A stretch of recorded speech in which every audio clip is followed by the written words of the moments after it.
कितने लोग व्रत थे एकादशी का? इतने में बस इतने लोग व्रत थे? थोड़ी संख्या बढ़ाइए, है? भले 11 बार खाइए लेकिन एकादशी करिए। एकादशी के महात्म्य में कहा गया है कि जो जीव 108 एकादशी लगातार कर ले, उस जीव के प्राण निकलने के बाद यमदूत नहीं आते, बैकुंठ से भगवान के पार्षद आते हैं ले जाने के लिए। एकादशी की महिमा है। महीने में 2 ही दिन तो पढ़ना है वो, है? शुक्ल पक्ष। इसमें भी लोग कहते हैं महाराज अनहरिया के रहें कि अजोरिया के रहें। काहे अनहरिया अजोरिया हो, दोनों रहिए। एकादशी के दिन चावल स्पर्श करना भी पाप है, खाना तो बहुत दूर की बात, छूना भी मना है। कितना आइटम है व्रत में। अभी एक जगह हम लोग एकादशी कथा में थी तो खूब बढ़िया बढ़िया आइटम बना था ठाकुर जी के लिए। एक लोग आए तो कहे भैया कि, अब वो कहे महाराज हम व्रत का खाना नहीं खाते। मैं भैया खाइए तो पहले, प्रसाद है। और जब वो एकादशी का आइटम देखे बोले महाराज इतना बढ़िया बढ़िया भोजन मिलेगा तो हम रोज एकादशी रह जाएंगे। आज के कौन गिन रहा है? एकादशी रहिए, एकादशी की बड़ी महिमा है। एकादशी के दिन चावल छूना भी मना है। स्थान है, धाम है श्री जगन्नाथ धाम, जगन्नाथपुरी, जहां एकादशी के दिन भी जगन्नाथ भगवान को खिचड़ी का भोग लगाया जाता है। पूरे धरती पर एक इकलौता स्थान है। जानते हैं क्यों? भगत के कारण। इसी चौपाई पर प्रसंग है पूरा। भगत प्रेम बस सगुन सोई। एक माई थी जिनका नाम था कर्मा। क्या नाम था? कर्मा। एक दिन दोपहर में मंदिर में गई कर्मा माई,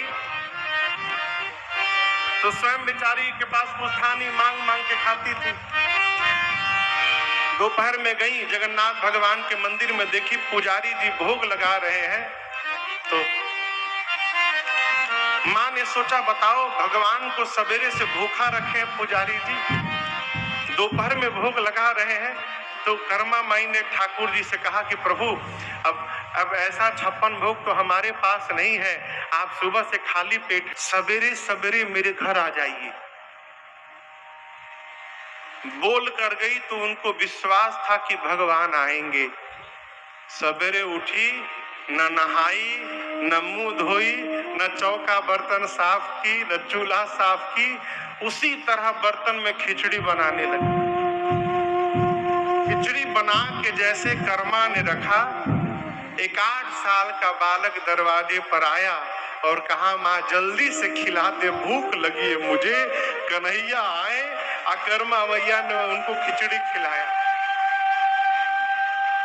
उनका नाम कर्मा नहीं था, उनका नाम कुछ और था, लेकिन भगवान कृष्ण आ जाते थे। अब थोड़ी भी देरी होती थी भोजन बनने में तो कहते थे जल्दी कर्मा, जल्दी कर्मा, विलंब मत कर, जल्दी कर्मा। तो भगवान कृष्ण जब कहते थे जल्दी कर्मा, जल्दी कर्मा बाई हो गया।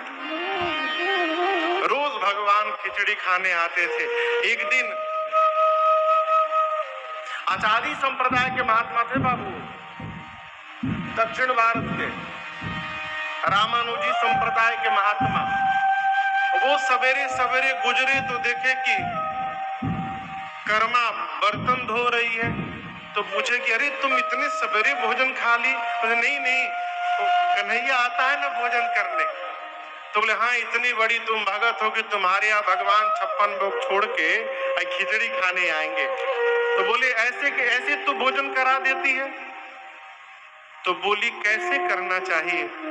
बोले तुम नहाई हो, पहले खुद स्नान करो, स्नान करने के बाद चौका बर्तन साफ करो, शुचिता लाओ, साफ आंगन साफ करो, स्नान करो, उसके बाद पवित्रता पूर्वक प्रणाम करके भोजन बनाओ। दिन टाइम से भगवान आए तो देखे कर्मा जी अभी झाड़ू लगा रही है। फिर भगवान चले गए, चलो आधे घंटे बाद आऊंगा, अभी देरी है।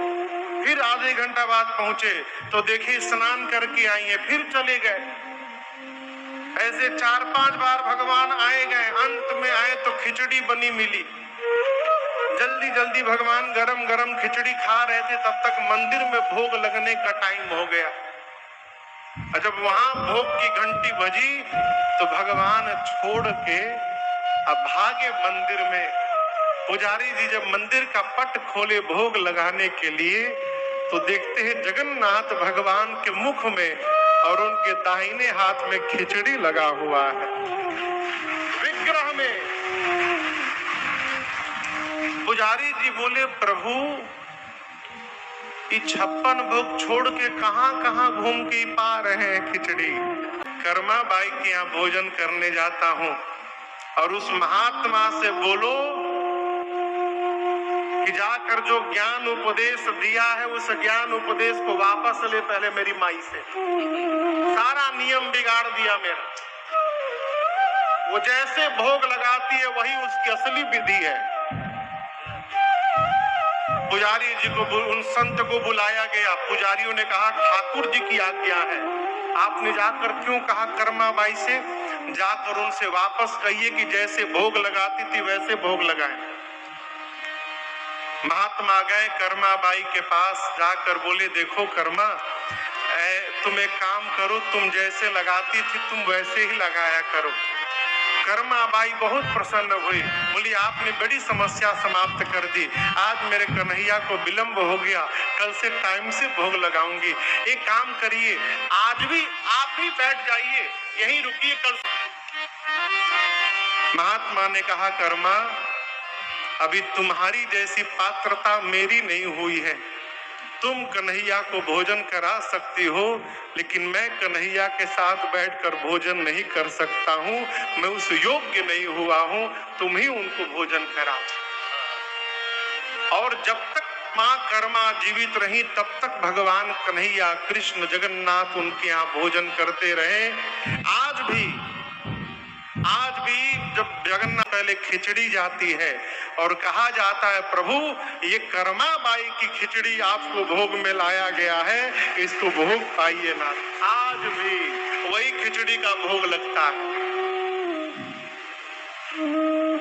तो यदि कर्मा के बुलाने से भगवान आ सकते हैं,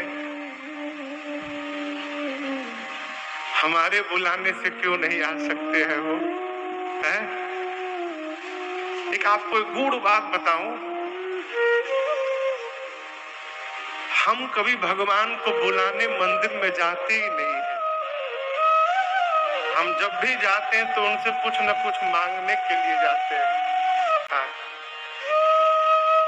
आपसे कोई नृत्य मांगने लगे, आप उसको पसंद करेंगे? भगाओ जब आता है कुछ मांगता है। जब आपसे नित्य मांगा जाए, आपको अच्छा